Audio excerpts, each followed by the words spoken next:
Jai Gurudev, Namaste, good evening to everyone. So, we'll start our session with prayer. Please close your eyes, sit straight.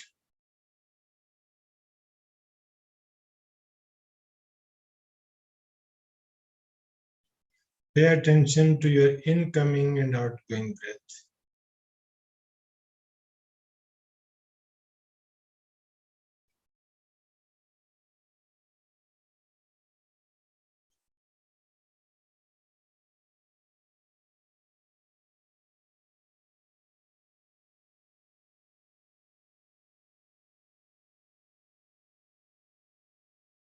Now get ready for prayer.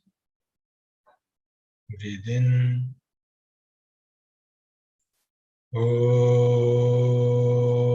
Sahana Bhavatu Sahanau Bhunaktu Sah Viryam Karvavahai Tejasvinavaditamastu ma Vidvishavahai. Om Shanti Shanti Shanti.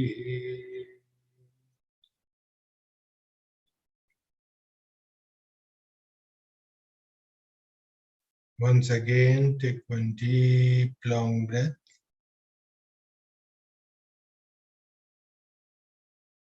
And while exhaling, slowly open your eyes.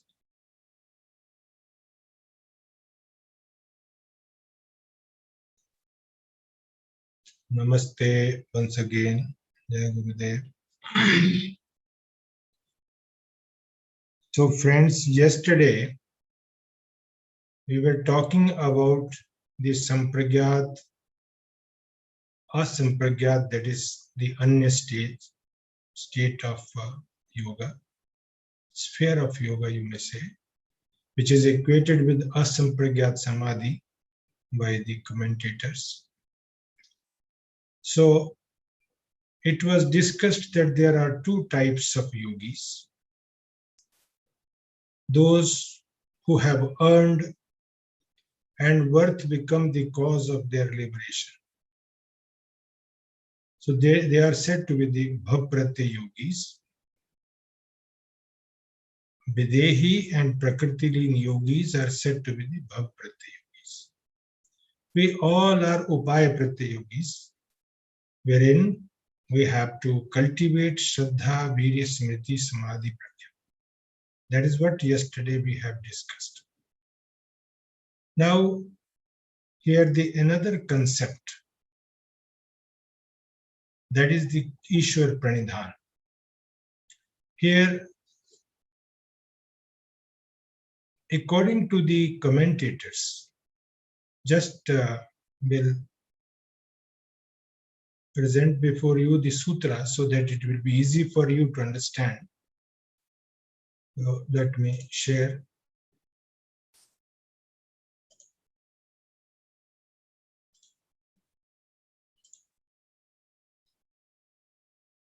So these are the sutras related to Ishwar Pranidhan, the whole Yoga Sutra, wherever. So this is the first sutra. Yesterday we have completed up to first chapter 23 sutras, 22, and today's 23rd sutra, Ishwar Pranidhanad Va. Here we have to discuss, because this Va, according to the commentator, stands for the alternative mean. So they say that, and they have a logic behind for saying this. They say that the Yoga Sutra is based on the Sankhyan metaphysics, wherein there's no room for yoga, this Ishwara. Only Prakriti and Purush, these two concepts are considered to be primordial. So this is this Ishvara, without Ishvara Sankhya, the purpose of Sankhya can be solved. So Patanjali might have given this concept only for those who are unable to take up the path of Abhyas and Vairagya. They may take this path of Ishwar Pradhana, surrendering to God, and they can also achieve that state of Samadhi. Here, today I am going to discuss only what the commentators they have said. But as yesterday I was talking that this concept is very close to my heart, I have given a thorough thought on it, and I have developed a different kind of understanding that I am going to share with you after this understanding, whatever the understanding given by the commentators. Just I am giving you the idea. I say that Ishwar Pranidhan cannot be an alternative. It is an integral part of sadhana. That is what I wanted to say in my understanding. That I will share you afterward. But here, what is the logic of the commentator? Almost all commentators, they have said that it is an alternative meaning.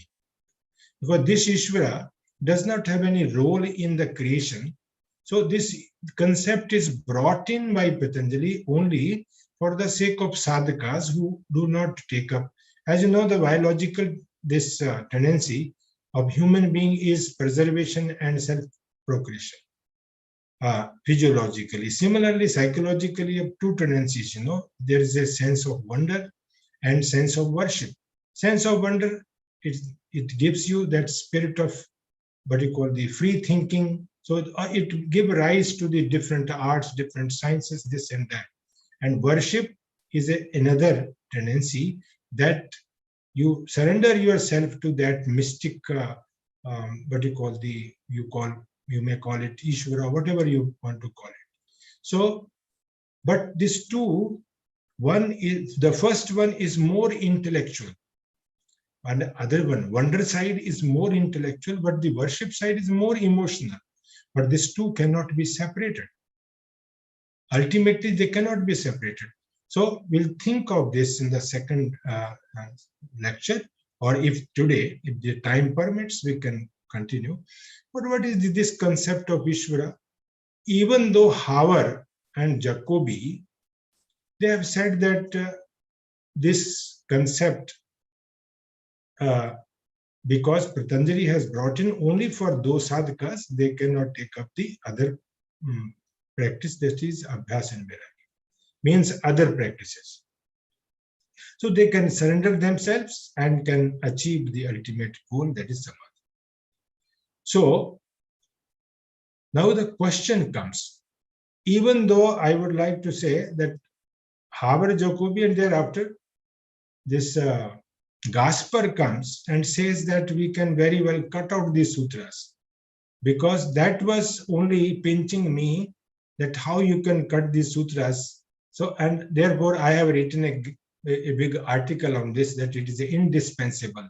So that I will discuss later on. But today, what is this Ishvara? First of all, let us understand the concept of Ishvara, to whom we have to surrender, pranidhan. Ish, number one. This Ishvara term comes from the root Ish. Ish means to create, to preserve, or to control, or to direct. How Patanjali defines it? Patanjali says, here is the second sutra.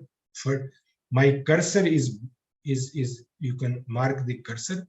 Klesh, I may make it presentable so that you will be able to see. Yes. Klesh karma vipakashair apara mrishtaha purush vishesh ishvara. I have written all these sutras for you. Klesh, klish, that gives you pain. These are the conflict. What are they? Avidya, Asmita, Rag, Dvesh, and Abhinivesh. Avidya is a, what do you call, the wrong knowledge. Asmita is a kind of superficial I consciousness. Rag is the attachment. You want to repeat that experience. And Dvesh is a aversion. Abhinivesh is a, what do you call, fear of loss or fear of death. Jijivsha, in other words. These are said to be the kleshas. Kleshas, and then the karma. Karma, there are three types. Shukla, that is the virtuous karma. Ashukla, Shukla means virtuous. Krishna, Krishna means, uh, you may say, meritorious or demeritorious. Krishna means demeritorious.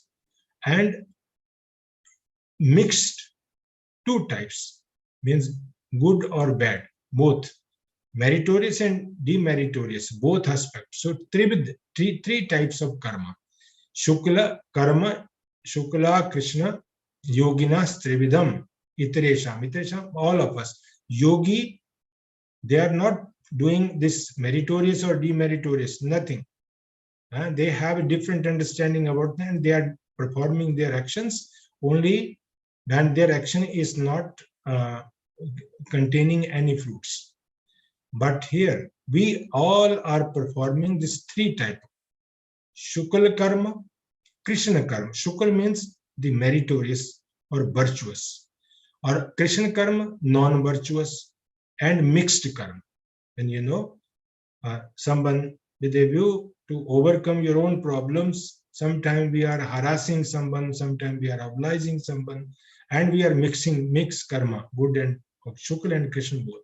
So Klesh, the five kleshas, karma, and the vipaka, their maturity, maturity and ashay, where they all these samskaras are there in the bottom part, that is called ashay. So one who remains always unaffected, aparamrishta, aparamrishta means unaffected from the kleshas, from the karmas, and their maturity, and there's no karmasha at all. That Purusha Vishesh, special kind of Purusha, is said to be Ishvara. This is what is the concept behind. So, who always remain unaffected from all this, Klesh, Karma, Vipak, all this. So, he is said to be Ishvara according to Patanjali. Now, question comes that Purusha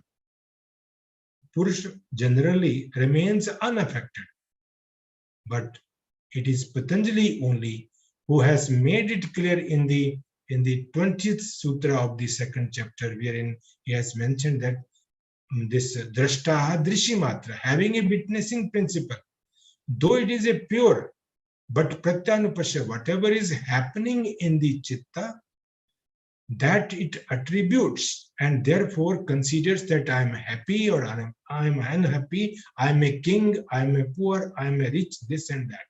So this is the reason why this Purusha Vishesh, because they all are dominated, they are with the kleshas, with the karmas, with their vipak and everything. So all other. Now the second question also comes, that yogis who have liberated, can they be called as Purusha Vishesh? Maharishi Patanjali says no, they cannot be. They cannot be called as Purusha Vishesh because, special Purusha, because they had under the grip of all these avidya, smita, raga, dvesh. But this Purusha never comes, na bhuto na bhavishyati. This never comes under the grip of these all things, and therefore it is said to be a special Purusha. With a view to establish this, again he says, Tatra in the next sutra, Tatra, here it is, Tatra niritishayam. See, Vipak, here, Klesh I have described, Karma, here is this Jati Ayu Bhoga. Vipak is the maturity. What is that?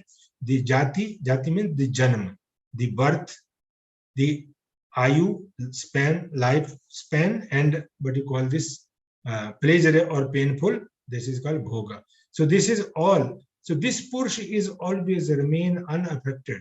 We all are affected by this. Even the yogis who are liberated, they were also affected by all these things. So therefore, this Purusha is only the Purusha Vishesh. And with a view to establish, again he said, Tatra, in him, Niritishayam, Niritishayam, which cannot be measured, unsurpassable, that cannot be surpassed. Niritishayam, there are two terms in Sanskrit. Beautifully it is said, Satishayam, which can be measured. Satishayam, it shows the limit. Niritishayam, it is unlimited. There's no limit at all. In him, the Sarvagna Bijam, he is the seed of all knowledges. Whatever, he is the seed of knowledge. Sarvagna Bijam. Sarvagna Bijam. Niritishayam, his knowledge cannot be surpassed. And therefore said to be the seed of all knowledge.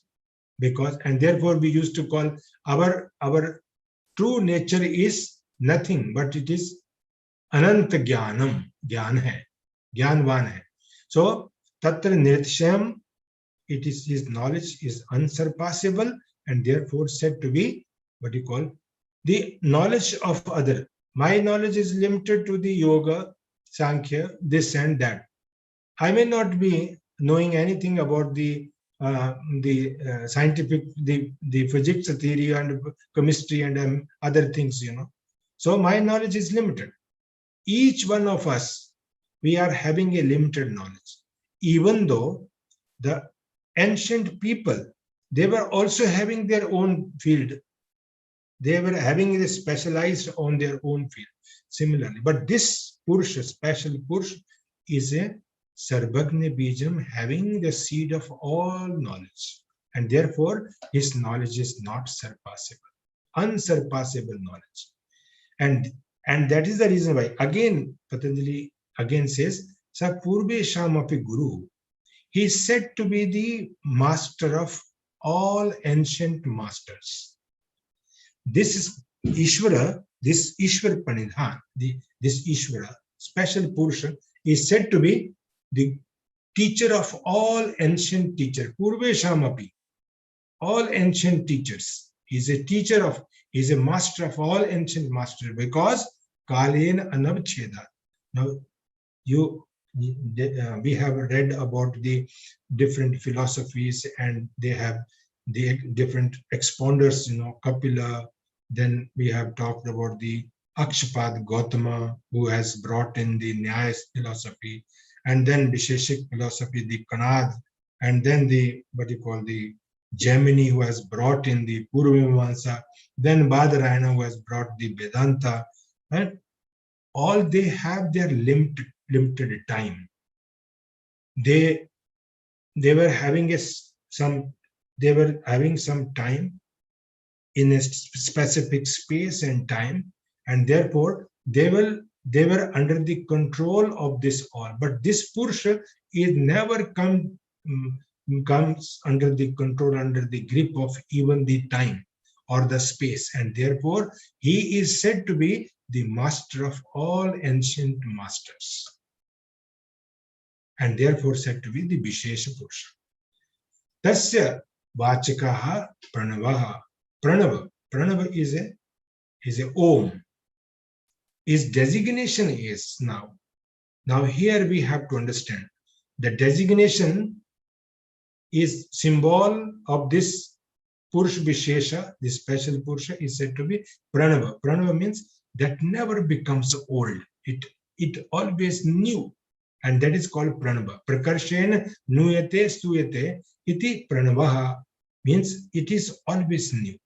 It, in other words, it is a Om. Why we used to call it Om?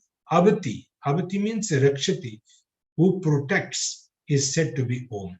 So it is this Ishvara cannot be equated with the Hanumanji, or he cannot be equated with the Vishnu Bhagavanji or other Bhagavanji. No, he is an abstract concept, he is a sound concept. Tasya Vachakaha Pranava. It is a Om, is a sound. It is a sound concept.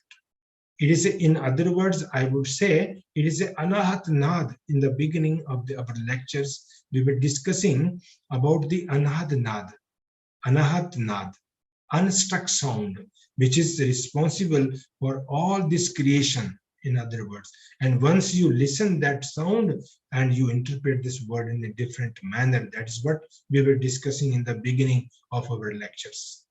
Now, here, pranava, or tasya vachaka, symbol of that purush vishesha is pranava, is the om.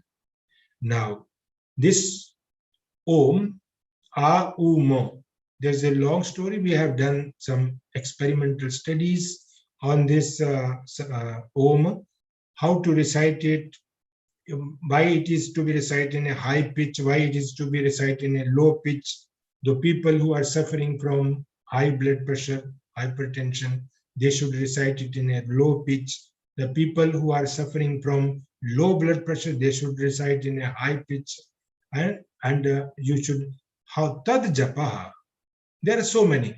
Why this a, u should be shorter and ma should be longer. What kind of vibrations are being generated when you recite it. So it is a practical part that can also be discussed. So actually speaking, on the experimental studies, on the basis of the experimental study, we can say that a and u in Sanskrit grammar, it becomes o. It is a sandhi, it becomes o. O should be shorter and ma should be longer. When you recite this ma longer, the vibrate, you can feel the vibration in your forehead or in your head, and that generate these vibrations, with the help of which, you might be aware of this alpha, beta, and theta. So experimental study shows that if you recite ma, it is a more effective. Ma longer and o should be shorter and ma should be longer. It gives you a kind of tranquilizing effect immediately when you recite it properly. And that is what Patanjali says in the further sutra, tad japaha. It's recitation, japa. Jap is of three kinds that also we have discussed in the context of mantra yoga. The Bekhari japa, Upanshu japa, and Mansik japa. Mansik means mental recitation. So you can recite not only by loudly, but also mentally you can recite. Tad japas tadartha bhavanam. Tadartha bhavanam, in the beginning, we have to contemplate upon the meaning of this. But in the beginning, whenever you recite Om, what we have to do is, we have to contemplate upon the sound which is being produced. And if you contemplate on that sound, if you go on contemplating, then without producing sound, you will be able to hear sometime this sound. So that is what is the Artha Bhavanam. Artha Bhavanam, that is the Artha. Artha means object. Object is that sound. You have to contemplate upon that sound continuously. When you recite, contemplate upon that sound, and what will happen to you? Tataha, thereafter, Pratyek Chetana Adhigama. Now our consciousness, actually generally it is flowing outward. There are two terms in Sanskrit, Prang Mukh and Pratyak Mukh. Prang means extrovert and Pratyak means introvert. So the conscious which is flowing outside through the sensory organs, here the concept of pratyahar is also inbuilt in it. How it is inbuilt? Our conscious is going out through the sensory organs and it becomes introvert. If you think about the concept of pratyahara, wherein it is said, swa vishay asampramoshe chit sarupanukari vendriyanam pratyahara. That is what is in the second chapter, the concept of pratyahara.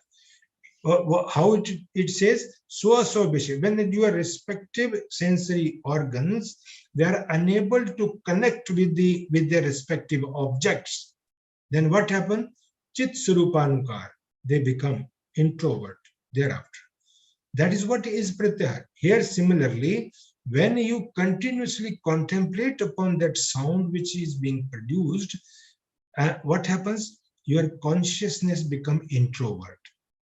Chetna adhigama, and there will be no obstacle in your path thereafter. In your sadhana, there will be no obstacle.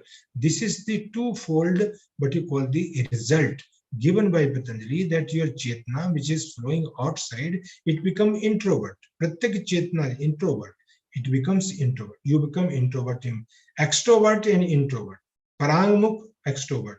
Because of the sensory organs, our sense, as in Kathopanishad, Pranchikhani Vyatranat Swambhuna न अंतरात्मन, बाहर की तरफ ही बनाई हैं ये इंद्रियां, जो बाहर की तरफ ही जाती हैं. इनको इंट्रोवर्ट करना, इनको प्रत्याहरियन्ते विमुखीक्रियन्ते विषयोभ्यो इति प्रत्याहार. That's what the concept of breath. So that is inbuilt in this concept. So when you contemplate upon the sound, naturally what happens thereafter, your conscious which is flowing outside, it becomes introvert. Chit Sarupanukar, introvert. So that is what, and there will be no obstacle in the path of yoga. Now, this is what is the whole concept. Now, let us discuss, this is the concept of what you call the Ishvara. Now, coming back to the Pranidhana. Pranidhana, pra, Ishwar Pranidhana. Pra is also a prefix. Nidhan, you know, all kinds of problems. These are created only when we think that I am the doer. When this feeling of doer is present within you, it becomes the cause of your all miseries. So, let me give you one example. If small child goes to school, in school there is a announcement in the assembly that you have to pay your fees tomorrow, otherwise you will be kicked out from the school day after. Now the whole day, the child reminding himself or herself time and again, I have to tell this to my parents. And when he comes home, then he tells to the parents that yes, you have to pay the fees tomorrow, otherwise school will kick me out from the day after. So now the child washes his hands and then eats something and went to play, forgets everything thereafter. Now, it is a small example. When the child was in the school, he was time and again reminding himself, I have to tell this to my parents. Once he has told that to his parents, thereafter he is free. Friends, the ability which is endowed to us, all of us, whatever we can think, if it is not under our control, then that should be surrendered to the God. If you learn to surrender that, then what happens? There will not be any frustration or anxiety, because you have surrendered that. We have to learn this. How we can learn this? Our heart is beating, it is not under our control. Nothing is under our control. Unnecessary, we are considering that we are the doer. Unnecessary. Everything, whatever, as we were discussing in the beginning about the karma, whatever we have brought in along with our karmasha, along with our birth, that is to be experienced. Whether it is a painful or pleasurable, it is to be experienced. But in Kriyaman, if we develop that awareness, if we live mechanically according to that, then this cycle will be repeated again, and there will be endless pain and misery. No solution for that. But if we add this awareness and we think, I am not the doer. Naham karta, hari hi karta. If we learn to surrender, this is an instrument. This is an instrument being played by the higher power. So if I consider myself as an instrument, then if I surrender whatever I can do with awareness, that I should do. But whatever is not under my control, if I surrender that, like a child, if I surrender, if I say that God, now it is up to you. Whatever I could do, that I have done, now it is up to you now. So thereafter, there will be no anxiety. So you will remain unaffected by this all everything. Therefore, it is suggested that surrendering attitude is to be cultivated. It is a very difficult. It cannot be so long. Your superficial I is dominating. This surrendering attitude cannot be cultivated. With a view to cultivate this attitude, some way or other, we have to sacrifice this superficial I. Superficial I and original I, we have to learn to differentiate this. And this comes only when we consider that everything is happening according to the will of God. Once you remember this, and if you have this kind of Shraddha, then automatically things will fall align, there will be no problem. You will not consider yourself as a doer, and you will consider that whatever is happening, it is happening only because of the blessings, because of the grace, because of this automatically it comes. So therefore, this is what is surrendering attitude is to be cultivated. And this, to whom we have to surrender?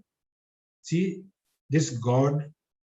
Who is this God? This God is a sound concept.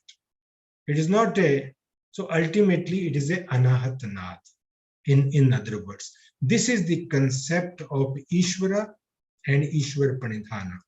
But I am a bit different. That commentator say it is an alternative. I say no, it is not. Without this concept, nothing can be achieved in life. That concept we are going to discuss tomorrow. My own understanding, because it goes against the almost all the commentators. It is a kind of new thought that I will share with you tomorrow, because and on the basis of the sutras only. I am not going outside, but there are different what you call the meaning of the term ba, and how I have refuted this thought that it is not alternative, that I would like to share with you, so that your practice will become more fruitful when we think in that line. That is what I wanted to say. With these words, thank you very much. Today I stop here, and tomorrow we are going to talk on this.